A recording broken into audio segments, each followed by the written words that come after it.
Alors, si vous voulez, depuis le début des travaux, là, donc de la rue des Caraïbes, en fait, si vous voulez, il y a donc, il y a deux personnes enfin, moi j'étais où je suis là, donc je suis en face de la mairie, et tout d'un coup je vois un nuage de poussière s'élever.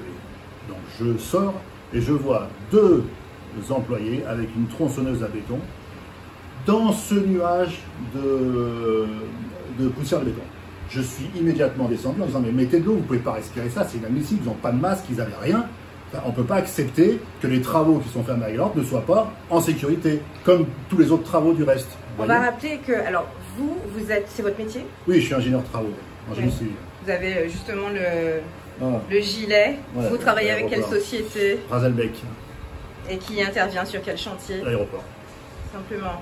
Et pour vous, c'était important en tout cas de leur dire ça, mais qu'est-ce que vous avez prononcé exactement comme mot? Quand je suis arrivé, donc il y avait toutes les machines, il y avait tout ça. Alors déjà, primo, je voudrais quand même dire une chose qui est fondamentale, c'est que vous me voyez effectivement, vous connaissez la rue, vous me voyez crier salle noire ou salle nègre à côté de la police municipale, de la mairie, tous les gens qui étaient là, ça n'a aucun sens. Ça, c'est la première chose. Il y avait des témoins. Oui, il y avait plein de monde. Ouais. Et d'ailleurs, si j'avais dit ça, ils m'auraient lynché immédiatement, vous voyez. Donc, stop, arrêtons ça tout de suite. C'est encore des personnes qui ont entendu dire que machin, et puis, bon, ça, il faut cesser ça. Je leur ai simplement dit qu'il était inadmissible qu'on les fasse travailler comme des cingouins. Voilà ce que j'ai dit. Alors, effectivement, est-ce que cingouin, ça a été traduit en salle noire? Je ne sais pas, peu importe. En tout cas, ce n'est pas ça. Moi, mon travail, dans mon travail quotidien, je fais toujours attention à ce que les employés aient les EPI qui correspondent au matériel. Or là, cette tronçonneuse à béton qui faisait une poussière monumentale, d'ailleurs, sur une des vidéos que vous avez publiées, on l'entend bien, il y avait de la poussière. Alors et ça gêne personne. Je n'ai pas publié de vidéo. Peu importe, en tout cas, il y a une vidéo qui circule. Il y a une vidéo qui circule en disant, et la personne reconnaît en disant, oui, il y avait de la poussière. Ben, s'il y a de la poussière, on protège les employés. Parce que du reste, je vous informe quand même que si on laisse faire ça, dans quelques années, ces deux employés-là, si on continue à les faire travailler comme ça, les maladies professionnelles de poumons, c'est une catastrophe. C'est quand même toxique. C'est pour les bronches, il n'y a pas pire que ça. Et on laisse faire. Donc, avant de s'en prendre à moi qui ai simplement expliqué à ces deux personnes qu'il fallait absolument mettre de l'eau ou mettre un masque ou mettre quelque chose pour se protéger, je me fais démonter. Enfin, à un moment donné, c'est stop. Quoi. Ils vous ont répondu quoi en fait? En fait, rien. Ils m'ont dit qu'ils ne peuvent pas mettre de l'eau parce que ça allait salir le mur de la mairie. Mais attendez, on passe un coup de doigt après, c'est réglé le problème, vous voyez. Et là, non. On les a laissés faire. Il n'y a pas eu d'insultes d'un côté ou de l'autre? Ah non, non, personne n'a insulté personne. Moi, j'ai simplement dit, à la fin, même je suis revenu, je leur ai dit, dès que vous allez en pause, venez boire le café. Voilà. Point. Bon, ils ne sont pas venus. Après, j'ai compris pourquoi quand je vois les... Alors, est-ce que ça a été mal compris, mal interprété? Je ne sais pas. En tout cas, ce n'est absolument pas mes propos. Vous voyez, ça fait des années que je suis ici. Je défends ça tous les jours. Attendez, stop. À un moment donné, stop. Donc, je veux que cette polémique cesse. C'est absolument pas mes propos. Je ne suis absolument pas dans ce truc-là.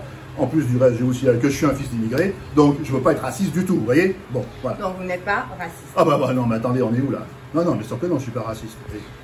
Dernière chose, les suites de cette affaire, écoutez, j'aurais dit, j'ai envoyé un mot ce matin en disant, écoutez, moi je suis prêt, je réitère donc ma proposition, je leur ai dit, le matin, je suis là, moi, très tôt, parce qu'à 6h30, 7h15, je suis ici, je fais des plans. Venez boire le café, mais avec plaisir, c'est ce que je leur ai dit. Donc je réitère, venez boire le café avec moi et on peut discuter de plein de choses. Enfin, on n'est pas obligé de parler de travail, mais on peut discuter de plein de choses. Du reste, pour info, il y a quand même la société qui était venue travailler pour l'éclairage, pour le pose du câble électrique de la boulangerie. Ça s'est extrêmement bien passé, on a rigolé ensemble. Ceux qui sont dû faire la peinture de la mairie, idem. Enfin, pourquoi je m'embrouillerais avec eux? Pas du tout, bien au contraire. Ce que je ne veux plus, du moins ce que je vais m'atteler à faire, je ne veux plus que les chantiers de Marie-Galante soient des sous-chantiers, d'accord, avec du personnel qui n'est pas en sécurité. Je n'accepte pas ça. Est-ce qu'il va y avoir des suites? Parce qu'il y a quand même une vidéo qui a tourné. Mais vous savez, est-ce qu'on vous traite de raciste dans la rue? Non, pas du tout. Non, j'ai des dames qui sont passées ce matin qui étaient dans l'incompréhension. C'est des clients qui viennent tous les jours au magasin. D'ailleurs, le magasin, je signale que c'est pas mon magasin, hein, c'est celui de Sylvain en bas. Donc, vous voyez, donc moi, je ne suis pas du tout là-dedans. Donc ça aussi, c'est une vérité à rétablir. Non, ce matin, les gens étaient un peu stupéfaits. Hein, qu'est-ce qui s'est passé? Alors, j'ai expliqué. Ah, bah oui. Enfin, tout le monde me connaît ici. Hein, vous pouvez interroger tous les gens de Saint-Louis. Quoi. À un moment donné, non, on ne peut pas accepter de se faire dénigrer, enfin, diffamer comme ça en place publique, j'arrive à parler.